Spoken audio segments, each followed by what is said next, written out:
Ladrona de libros, por Marcus Zusak. Capítulo 20. Los elementos del verano. Ahí lo tienes. Ahora ya eres consciente de lo que se avecinaba a finales de 1940 en Himmelstrasse. Yo lo sé. Tú lo sabes. Sin embargo, no podríamos colocar a Liesl Memminger en la misma categoría. El verano de ese año fue tranquilo para la ladrona de libros, un verano formado por 4 elementos básicos sobre los que a veces se preguntaba cuál tuvo mayor peso. Y los candidatos son: 1. Avanzar diariamente en la lectura de El hombre que se encogía de hombros. 2. Leer tumbada en el suelo de la biblioteca del alcalde. 3. Jugar al fútbol en Himmelstrasse. 4. Aprovechar una nueva oportunidad de hurto. Liesl creía que El hombre que se encogía de hombros era excelente. Noche tras noche, en cuanto se serenaba después de la pesadilla, se alegraba de estar despierta para poder leer. ¿Unas cuantas páginas?, preguntaba su padre, y Liesl asentía con la cabeza. A veces acababa en el capítulo la tarde del día siguiente, en el sótano. El problema que las autoridades tenían con el libro era obvio. El protagonista era un judío al que se presentaba de manera positiva, imperdonable. Hablaba de un hombre rico, cansado de ver pasar la vida ante sus ojos, que para él era como encogerse de hombros ante los problemas y los placeres de la vida. Apuntaba el verano en Molching, y mientras Liesl y su padre se abrían camino a través del libro, el hombre se iba de viaje de negocios a Ámsterdam y la nieve se estremecía en el exterior. A la niña le encantaba esa parte, nieve con tiritera. Así es exactamente como cae, tiritando, le aseguró a Hans Huberman. Estaban sentados uno al lado del otro en la cama, Hans medio dormido y la niña medio despierta. A veces cuando le vencía el sueño se lo quedaba mirando. Sabía mucho más de él y a la vez mucho menos de lo que cualquiera de los dos creía. A menudo lo oía hablar con su madre sobre la dificultad de encontrar trabajo o comentar desanimado si no debería ir a ver a su hijo, hasta que se enteró de que el joven había abandonado el lugar en el que se hospedaba y que seguramente ya estaba de camino al campo de batalla. «Schlaf gut, papá», le decía la niña en esas ocasiones. «Que duermas bien». Bajaba con sigilo de la cama y apagaba la luz. El siguiente elemento del verano, como ya he mencionado, era la biblioteca del alcalde. Para ilustrar esa circunstancia particular podríamos echar mano de un fresco día de finales de junio. Decir que Rudy estaba indignado es quedarse corto. ¿Quién se creía que era Liesl Memminger para decirle que ese día llevaría la colada y la plancha ella sola? ¿Acaso le avergonzaba pasear con él? «Ay, deja de lloriquear, Sauker», protestó Liesl. «Es que no hace falta que me acompañes. Si no, te vas a perder el partido». Rudy la miró por encima del hombro. «Bien, si es por eso», esbozó una pequeña sonrisa. «Que te aproveche la colada». Salió corriendo y en menos que canta un gallo ya se había unido a un equipo. Cuando Liesl llegó al final de Himmelstrasse, se volvió justo a tiempo para verlo delante de la portería improvisada que tenía más cerca. La estaba saludando. «Sauker», musitó Liesl riendo, y cuando levantó la mano supo sin lugar a dudas que él a su vez la estaba llamando Saumensch. A los 11 años creo que es lo más parecido al amor que podían experimentar. Liesl echó a correr hacia Granderstrasse y a la casa del alcalde. Estaba sudando y su hálito empañado se extendía ante ella. Pero leía.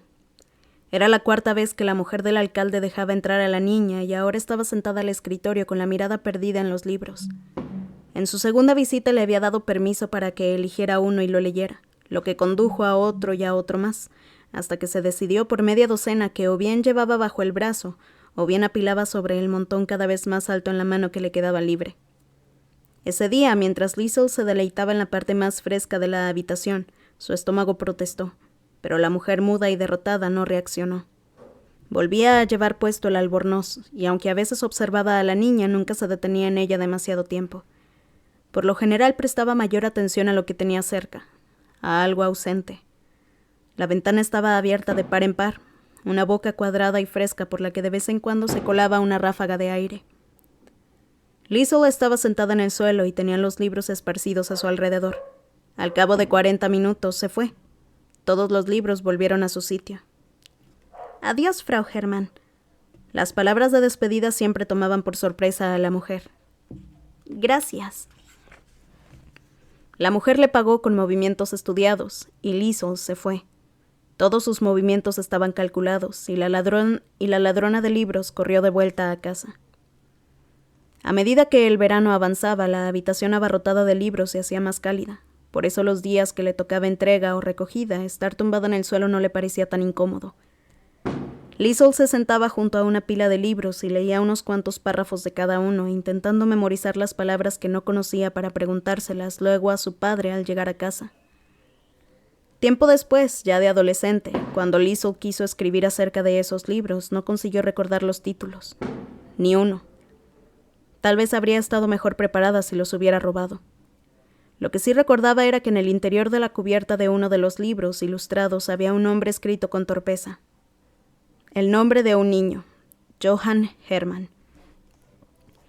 Liesl intentó morderse la lengua, pero al final no pudo resistir. Se volvió hacia la mujer del albornoz y la miró desde el suelo. Johann Hermann, leyó. ¿Quién es?, preguntó. La mujer no la miró directamente, bajó la vista hacia las rodillas de la niña. Perdóneme, no debería de preguntar esas cosas, se disculpó Liesl, dejando el final de la frase colgada en el aire. La mujer no mudó la expresión de su rostro y aún así encontró el modo de responder. Ahora ya no es nadie, explicó. Era los archivos de la memoria. Ah, sí, claro que lo recuerdo. El cielo estaba oscuro y era profundo como las arenas movedizas. Había un joven envuelto en alambre de espino como si fuera una gigantesca corona de espinas. Lo desenredé y me lo llevé. En lo alto nos hundimos juntos hasta las rodillas. Era un día como otro cualquiera de 1918. Aparte de todo lo demás, murió de frío, dijo. Se frotó las manos un momento y volvió a repetirlo. Murió de frío, estoy segura. La mujer del alcalde solo era una integrante más de una brigada mundial. Las has visto antes, estoy segura. En nuestros relatos, en nuestros poemas, en las pantallas que tanto les gusta mirar. Están en todas partes, así que ¿por qué no aquí? ¿Por qué no en una preciosa colina de una pequeña ciudad alemana? Es tan buen lugar para sufrir como cualquier otro. Sin embargo, Ilsa Hermann había decidido hacer del sufrimiento su razón de vivir, porque cuando éste se negó a abandonarla, ella sucumbió a él. Lo abrazó. Podría haberse pegado a un tiro, podría haberse arañado o haberse infligido cualquier otra forma de mutilación, pero escogió la que creyó que sería la opción más benigna, soportar las inclemencias del tiempo. Por lo que Liesl sabía, Frau Hermann deseaba que los días de verano fueran fríos y húmedos. La mayor parte del año vivía en el lugar apropiado. Ese día a Liesl le costó mucho decir lo que dijo al marcharse.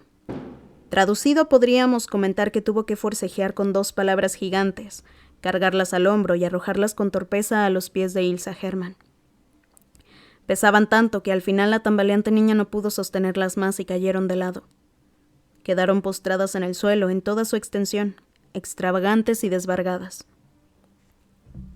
2 palabras gigantescas. Lo siento. De nuevo la mujer desvió la vista para no mirarla directamente. Su rostro era una página en blanco. ¿Qué cosa?, preguntó, pero ya era tarde. La niña había salido de la habitación y se dirigía a la puerta de la calle.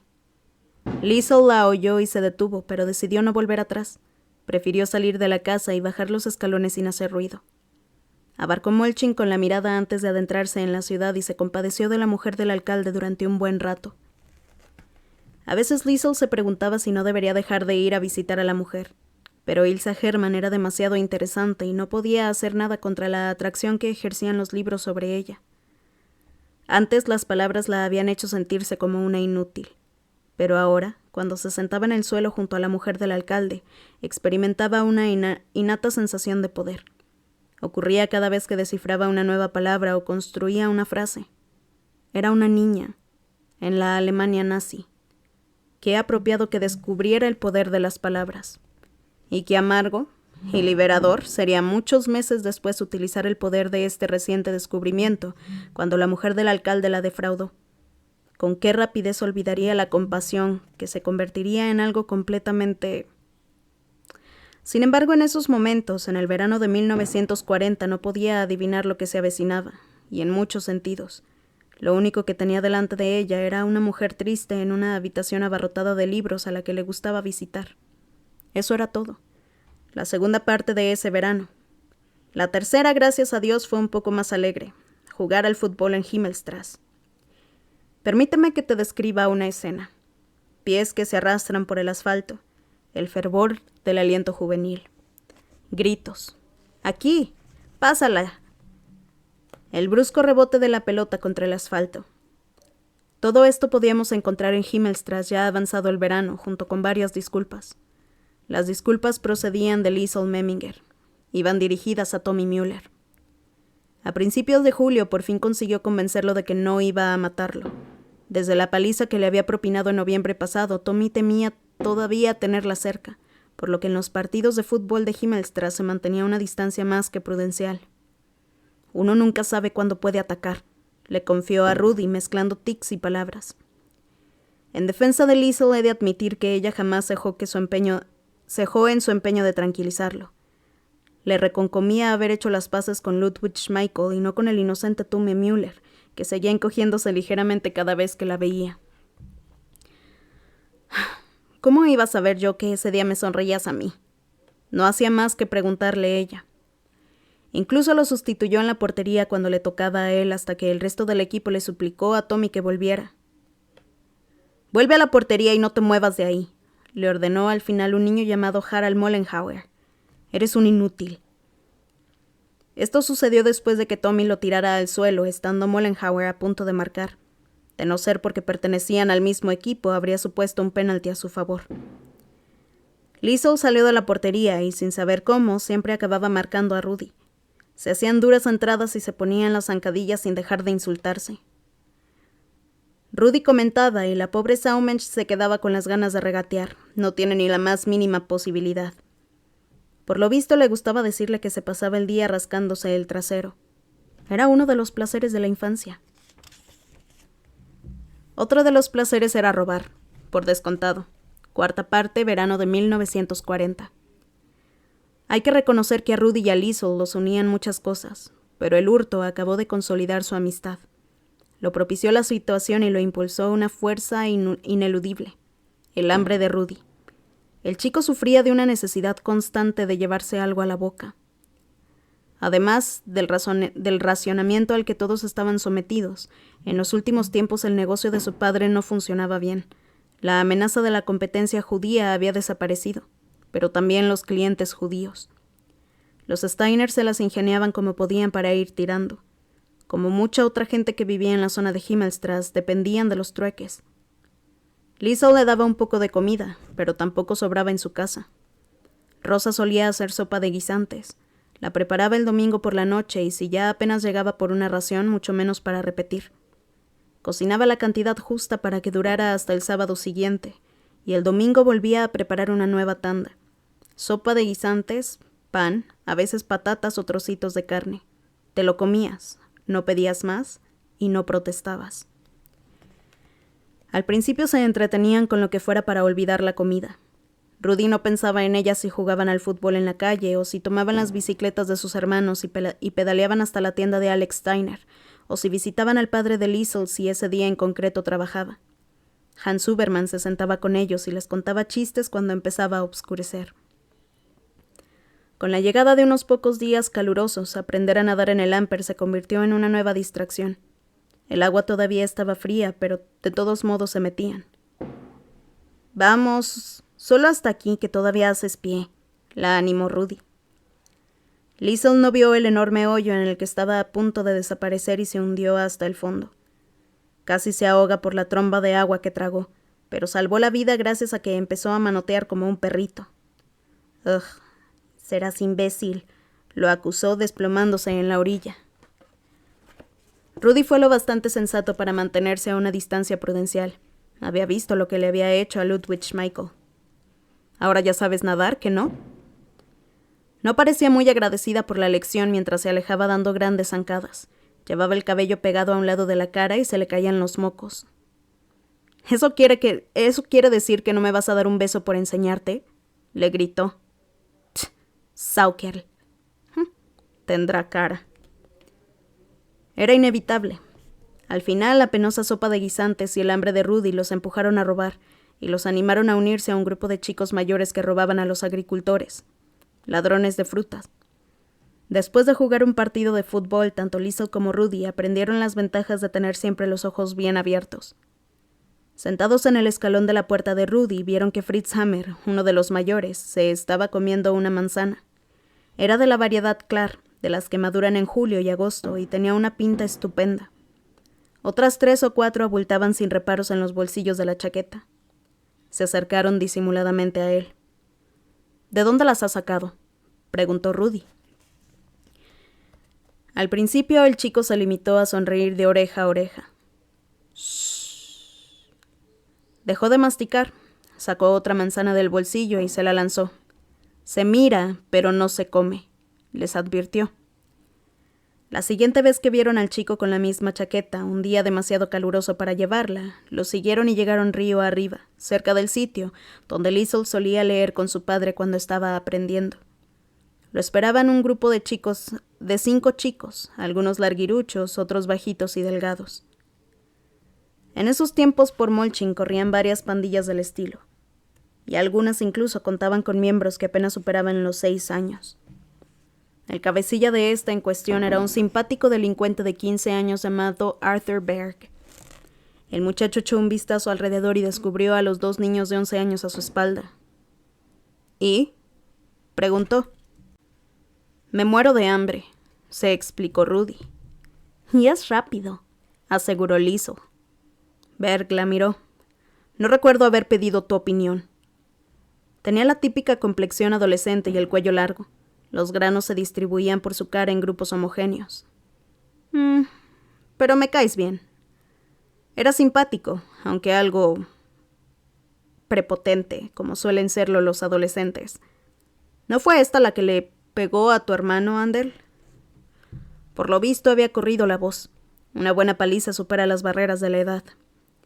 Otro chico, uno de los bajitos y delgados, de greñas rubias y piel escarchada, estiró el cuello. Creo que sí. Lo es, confirmó Rudy. Andy Schmeichel se acercó y le dio un repaso con la mirada, de la cabeza a los pies, pensativo antes de esbozar una amplia sonrisa. Buen trabajo, niña.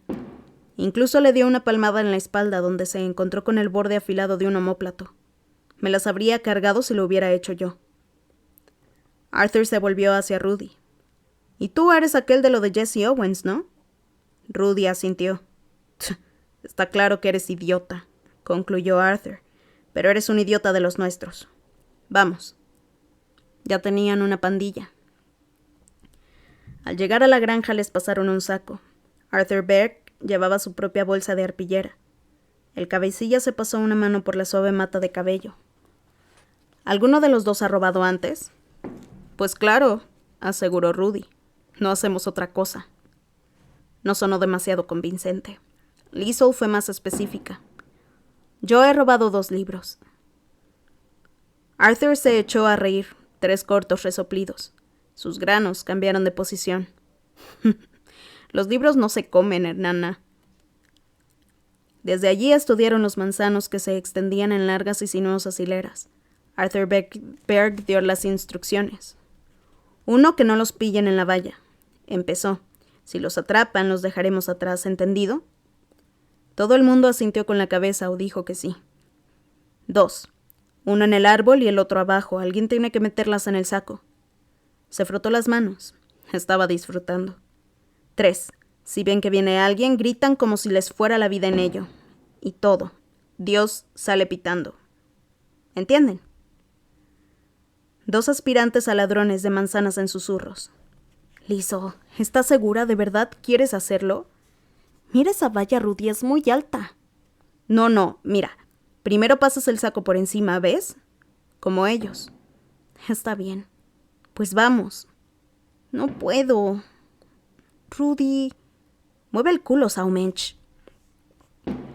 La empujó hacia la valla, colocó el saco vacío sobre los alambres espinosos, saltaron y corrieron detrás de los demás. Rudy se subió al árbol que tenía más cerca y empezó a arrojar las manzanas al suelo. Liesl esperaba abajo y las iba metiendo en el saco. Una vez llenos, se toparon con un nuevo problema. ¿Cómo vamos a volver a saltar la valla? Obtuvieron la respuesta cuando vieron a Arthur Berg trepar lo más cerca posible de uno de los postes. El alambre aguanta más cerca de ese lado, concluyó Rudy. El chico lanzó el saco, dejó que Liesl saltara primero y acto seguido aterrizó junto a ella entre la fruta que se había desparramado. Junto a ellos Arthur Berg, con sus piernas larguiruchas, los observaba divertido.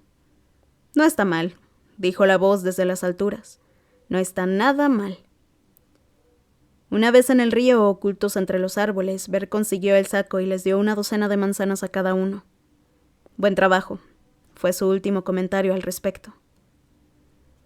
Esa tarde, antes de volver a casa, Liesl y Rudy devoraron 6 manzanas cada uno en menos de media hora. Al principio se plantearon compartir la fruta en sus respectivos hogares, pero se arriesgaban mucho si lo hacían. A ninguno de los dos les entusiasmaba la idea de tener que explicar de dónde había salido la fruta. Liesl llegó a pensar que tal vez bastara con contárselo a su padre, pero no quería que él creyera que vivía con una delincuente compulsiva, así que se calló y solo comió. Devoró las manzanas a la orilla del río donde había aprendido a nadar. Poco habituados a esa clase de lujos, sabían que seguramente caerían enfermos. No obstante, comieron. «Saumensch», la reprendió su madre esa noche. «¿Por qué vomitas tanto?» «Igual es por la sopa de guisantes», sugirió Liesl. «Igual sí», la secundó el padre. Estaba mirando por la ventana otra vez. «Tiene que ser eso, yo también me encuentro un poco mal». «¿Y a ti quién te ha preguntado, Saukerl?» Rápida se volvió hacia la Saumensch vomitona. «¿Y bien? ¿Qué tienes, ¿Qué es lo que tienes, cochina?» ¿Y qué hizo Liesl? No dijo nada. «Las manzanas», pensó feliz. «Las manzanas», y volvió a vomitar una vez más. De propina.